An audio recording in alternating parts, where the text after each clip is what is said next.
বিশ্বে প্রতি মিনিটে 10 লাখেরও বেশি এবং বছরে প্রায় 5 লাখ কোটি পলিথিন ব্যাগ ব্যবহার করা হয়। এর মাত্র 1% পুনর্ব্যবহারের জন্য প্রক্রিয়াজাত করা হয় এবং সমুচে ফেলা হয় 10%। এসব পলি ব্যাগ 100 বছরেও পচে না ও মাটির সঙ্গে মিশে যায় না, যার ক্ষতিকর প্রভাবের শিকার মানুষ ছাড়াও বিপুল সংখ্যক পাখি ও জলজ প্রাণী। বিশেষজ্ঞরা মনে করছেন, পাটের ব্যাগ উৎপাদন পরিবেশকে ক্ষতির প্রভাব থেকে রক্ষা করবে। হাসান শাওনের প্রতিবেদন কণ্ঠ দিয়েছেন সঞ্জিতা শম্পা।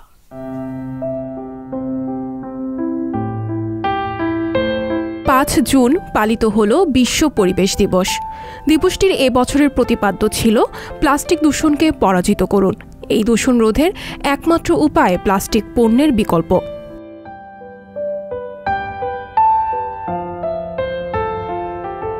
2017 সালে সে রকমই এক আশা জাগানিয়া উদ্ভাবন সম্ভব করেন বাংলাদেশি বিজ্ঞানী ডক্টর মোবারক আহমদ খান।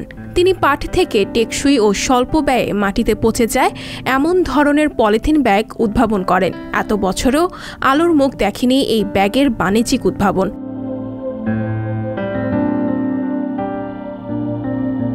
2017 সালে সংবাদ মাধ্যমে তুমুল আলোচিত হয় ডক্টর মোবারক আহমদ খানের এই নতুন আবিষ্কার। প্রধানমন্ত্রী শেখ হাসিনা নিজে পাটের তৈরি এই ব্যাগের নাম দেন সোনালী ব্যাগ। প্লাস্টিক ও পলিথিন দূষণ রোধে সরকার তখন থেকেই সচেষ্ট ছিল।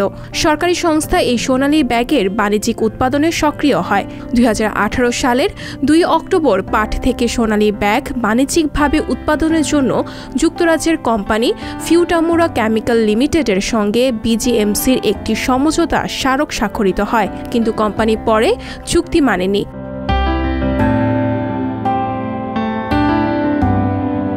সংশ্লিষ্টদের মতে, বড় বিনিয়োগ ও গবেষণার খুঁটিনাটি বিষয় বাকি থাকায় এখনও সোনালী ব্যাগ ব্যাপকভাবে উৎপাদনে যেতে পারেনি। অনেকে এর জন্য দায়ী করেন কিছু প্রতিষ্ঠানের দায়িত্বহীনতা।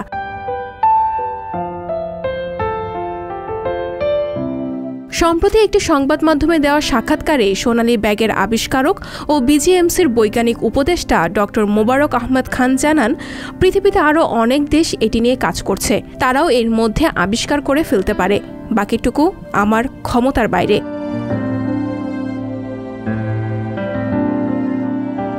এভাবেই উপেক্ষিত হচ্ছে এই মুহূর্তের গ্রহের জন্য জরুরি এক দেশি উদ্ভাবন, যা দুনিয়াকে অনেকটাই রক্ষা করতে পারত প্লাস্টিক দূষণ থেকে।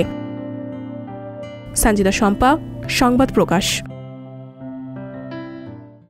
সংবাদ, ফিচার ও অনুষ্ঠানের জন্য ভিজিট করুন সংবাদ প্রকাশের ওয়েবসাইট এবং যুক্ত থাকুন ফেসবুক পেজ ও ইউটিউব চ্যানেলের সঙ্গে।